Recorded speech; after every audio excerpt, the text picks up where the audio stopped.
తెలంగాణ వ్యాప్తంగా కూడా జూబ్లీస్లో ఏం జరగబోతుంది, ఏ పార్టీ గెలవబోతుంది అని చెప్పేసి కూడా బయట ప్రజలంతా వెయిట్ చేస్తూ ఉన్నారు.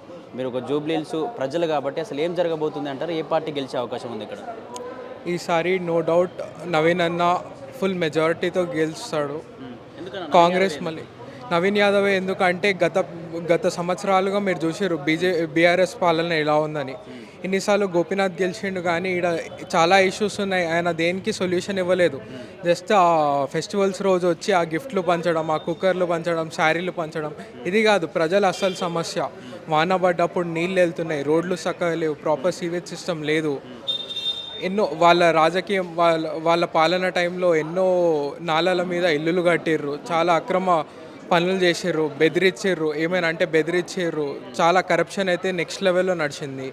ఇంకా వాళ్ళని వాళ్ళు సపోర్ట్ చేశారు. నో డౌట్ నవీన్ అన్న కూడా ముందు దాంట్లోనే ఉండే, కాకపోతే ఆయన ప్రజలలో ఉండే ప్రజల వ్యక్తి. ఆయన పుట్టి పెరిగింది ఇక్కడనే, మేము చిన్నప్పటి నుంచి చూస్తున్నాం ఆయనని. ప్రతి ఒక్కరిని ప్రేమతో పిలుస్తాడు, ప్రతి ఇంటికి వస్తాడు.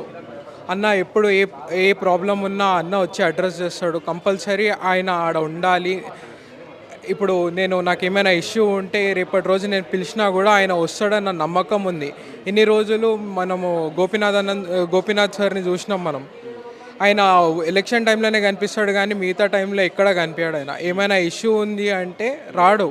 మీరు చాలాసార్లు చూస్తారు వర్షాలు వచ్చినప్పుడు కార్లు కొట్టుకోపోవడం, బండ్లు కొట్టుకోపోవడం, మనుషులు కొట్టుకోపోవడం. వెంకటగిరిలో జూబ్లీహిల్స్ అన్నది ఎలాంటి ఏరియా, అందరికీ జూబ్లీహిల్స్ అన్నది చాలా పెద్ద ఏరియా అని తెలుసు. కానీ ఈ జూబ్లీహిల్స్లో ఇన్ని లూపోల్స్ ఉన్నాయి, ఈ ఏరియాస్ ఎలా ఉన్నాయి అసలు ఎవరు పట్టించుకోలేదు ఇంతవరకు. ఓట్ల టైంలోనే వచ్చి ఓట్లు అడుగుతారు తప్ప నవీన్ అన్న ప్రతిసారి మాకు వస్తుండే, ఏమైనా ప్రాబ్లం ఉన్నా ఆయన చూస్తుండే. ఆ వాటర్లో కూడా వాటర్ స్టాకింగ్ పాయింట్స్లో కూడా ఆయన దగ్గరుండి క్లియర్ చేసిన రోజులు ఉన్నాయి. ఇంకా ఎవరికైనా హెల్ప్ కావాలి, ఇట్లా మా ఇంట్లో పరిస్థితులు బాగాలేవంటే చాలా మెంబర్స్ అలా ఆయన ఆఫీస్కి అప్రోచ్ అవ్వడంతో ఆయన చాలాసార్లు ఆయనతో కుదిరిన హెల్ప్ చేసిండు. ఇంకా మీరు మైనారిటీ వైజ్గా చూస్తుంటే కూడా ఇప్పుడు మస్జిద్లకి ఏమైనా ప్రాబ్లం వచ్చినా, క్రిస్టియన్లకి ఏమైనా ప్రాబ్లం వచ్చినా ఆయన ప్రతిసారి అక్కడ ఉండి నేను స్టాండ్ తీసుకుంటా, నేను వస్తా అని చెప్తాడు. కంపల్సరీ ఆయన వస్తాడు. ఇలా గోపీనాథ్ ఇట్లా బీఆర్ఎస్ పార్టీలాగా కాదు. ఇప్పుడు వాళ్ళు ఎవరో వచ్చి చాలా మాటలు చెప్తారు, మేము గెలుస్తాం మెజారిటీతో. ఇప్పుడు సింపతి ఓట్ల గురించి కూడా మాట్లాడుతారు. కరెక్టే, ఇప్పుడు ఆయన చనిపోయిండు కానీ బై ఎలక్షన్లో సింపతితోని ఓట్లు వేయడం అనేది నా ప్రకారం అయితే అది తప్పు. ఎందుకంటే పనిచేసేవానికి ఓట్లు వేయాలి కానీ సింపతితో ఒకరికి ఓట్లు వేయాలన్నది తప్పు. ఎందుకంటే మీరు గత పాలన చూసిర్రు, మనకి తెలంగాణ గవర్నమెంట్ వచ్చింది 2014లో. దాని తర్వాత నుంచి వచ్చింది మొత్తం బీఆర్ఎస్ గవర్నమెంటే కదా. ఇప్పటి వరకు ఏం డెవలప్మెంట్ చేసింది మా ఏరియాలో? It is completely zero. వాళ్ళ ఏరియాస్లో ఎక్కడైతే వాళ్ళు ఉన్నారో అక్కడ డెవలప్మెంట్ చేసుకోరేమో కానీ ఈ జూబ్లీహిల్స్ కాన్స్టిట్యుయెన్సీలో అయితే జీరో డెవలప్మెంట్ అన్న.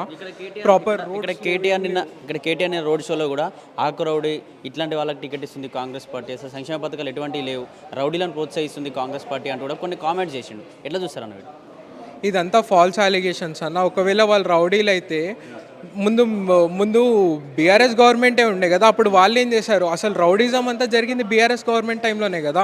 ఇప్పుడు కొత్తగా రౌడీలు అని చెప్తుర్రు. ఇంతకుముందు అందరు కలిసే ఉండే కదా. వాళ్ళు ప్రాపర్ ఫండ్స్ ఇవ్వలేదు, ప్రాపర్ ఇది ఇవ్వలేదు. దానివల్ల మతభేదాలు వచ్చి ఇంకా ఆయన సపరేట్గా ఇండిపెండెంట్గా కూడా ట్రై చేసిండు. ఇంకా బయటకు వచ్చేసిండు, బీఆర్ఎస్ నుంచి బయటకు వచ్చేసిండు కాంగ్రెస్లో. ఎందుకంటే ఆయన పనులు కావట్లేదు మా ఏరియాలో. ఆయనకి ప్రజల నొప్పి తెలుసు కాబట్టి ఆయన వచ్చిండు. లేదు నేను ప్రజలతో ఉంటా అని చెప్పి ఆయన బయటకు వచ్చిండు. ఇప్పుడు కాంగ్రెస్ వాళ్ళకి హెల్ప్ చేస్తుంది. ఈ ఏరియాని డెవలప్ చేయడానికి 150 crores ఇచ్చారు. ఇప్పుడు కమ్యూనిటీ హాల్స్ కడుతున్నారు, రోడ్స్ కోసం శాంక్షన్ చేశారు, సీవేజ్ కోసం కూడా ఇప్పుడు టాపిక్స్ నడుస్తున్నాయి. ఇవన్నీ ఈ ఎలక్షన్స్ రాకముందు ఇవన్నీ పనులు జరిగినాయి 150 crores-తోని. ఇప్పుడు వీళ్ళు రౌడీ రాజ్యం అని చెప్తారు కదా. ఇన్ని ఏళ్ళు మీరే ఉన్నారు కదా, మళ్ళీ మీరేం చేసిర్రు? ఇప్పుడు రౌడీ రాజ్యం అంటారు. మీ వాళ్ళే ఎన్నో అరాచకాలు చేసిర్రు చాలా. ఇప్పుడు మీరే చూడొచ్చు, మీరు డెవలప్మెంట్ చేయకుండా ఇన్ని రోజులు ఇక్కడ రాకుండా మీరు రౌడీ రాజ్యం అని ఎలా చెప్తారు? ఇక్కడ కాంగ్రెస్ నుంచి నవీన్ యాదవ్ కనుక గెలిస్తే ఖచ్చితంగా ఇక్కడ హైడ్రా పేరుతో పేదరిల్లు మొత్తం కూల్చేస్తుంది కాంగ్రెస్ పార్టీ అంటూ కూడా కామెంట్ చేస్తున్నారు బీఆర్ఎస్ పార్టీ వాళ్ళు. ఏం చెప్తారు? ఇది కంప్లీట్ తప్పుడు కాన్సెప్ట్ అన్న. హైడ్రా అన్నది ఇది వాళ్ళకి చదువురానుల్లో ఇంకా అలా చెప్తారు వాళ్ళు. అట్లా హైడ్రా అనేది FTL జోన్స్లో ఉన్న ఇల్లీగల్ ఎంక్రోచ్మెంట్ని పట్టుకోవడానికి, వాళ్ళని రీక్యాప్చర్ చేయడానికి, ఫుల్ ట్యాంక్ లెవెల్ని రీక్యాప్చర్ చేయడానికి హైడ్రా వచ్చింది. ఇప్పుడు ఒక ఇప్పుడు పేద ప్రజలు అంటే ఆ టైంలో ఇన్ని సంవత్సరాలు బీఆర్ఎస్ గవర్నమెంటే ఉండి ఈ పని చేయలేదు, ఎందుకంటే వాళ్ళు అమ్ముకున్నారు ల్యాండ్స్ అన్నీ. అది క్లియర్ కట్ అది. ఎందుకంటే ఇప్పుడు మీ గవర్నమెంట్లో ఎవరైనా వచ్చి ఆక్యుపై చేస్తారు అంటే అది మీ రెస్పాన్సిబిలిటీ కదా అది క్లియర్ చేయడానికి. ఇంకా ఫుల్ ట్యాంక్ లెవెల్ అంటారా, అది ఫుల్ ట్యాంక్. ఇప్పుడు మనకి సడన్గా వర్షాలు వచ్చినాయి, వరదలు వచ్చినాయి అనుకోండి, ఏం చేస్తారు, వాటర్ అంతా అక్కడికి వెళ్తుంది కదా. ఇప్పుడు ఆ ప్రజలే ఇబ్బంది పడతారు కదా. ఇప్పుడు వాళ్ళు ఇబ్బంది పడ్డ తర్వాత ఇప్పుడు వాళ్ళ ఇల్లులన్నీ నీళ్ళు వెళ్తాయి, మళ్ళీ వాళ్ళ ఫ్యామిలీస్కి వాళ్ళకి అందరికీ రిస్క్. కాబట్టి హైడ్రా అనేది ఒక ఎక్సలెంట్ కాన్సెప్ట్ రేవంత్ రెడ్డి గారు తెచ్చింది.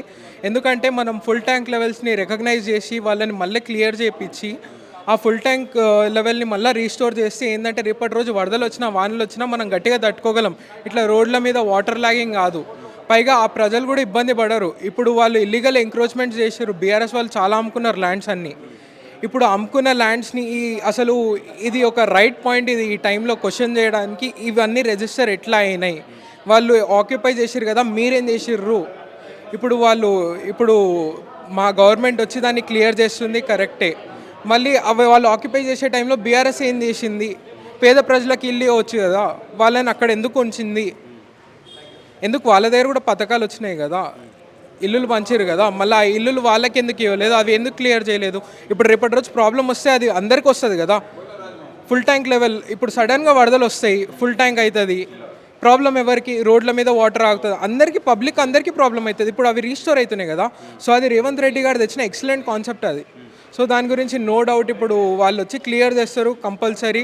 పైగా మీకు తెలియని విషయాలు ఏంటంటే ఇప్పుడు మీకు తెలిసే ఉంటుంది, తెలియకుండా కూడా ఉండొచ్చు.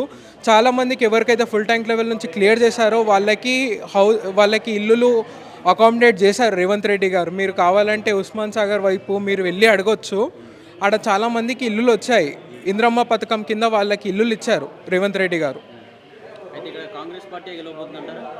నో డౌట్ అన్న కాంగ్రెస్ పార్టీ గెలవబోతుంది. ఎందుకంటే వీళ్ళు ఇన్ని రోజులు ఇక్కడ ఎలాంటి పని చేయలేదు. నవీన్ అన్న దగ్గరుండి చాలా పనులు చేయడం జరిగింది. సో ఈసారి మా కంప్లీట్ జూబ్లీహిల్స్ కాన్స్టిట్యున్సీ నుంచి ఇంకా మా ఏరియా నుంచి మేము కంప్లీట్ సపోర్ట్ నవీన్ యాదవ్కి ఎక్స్టెండ్ చేస్తున్నాం.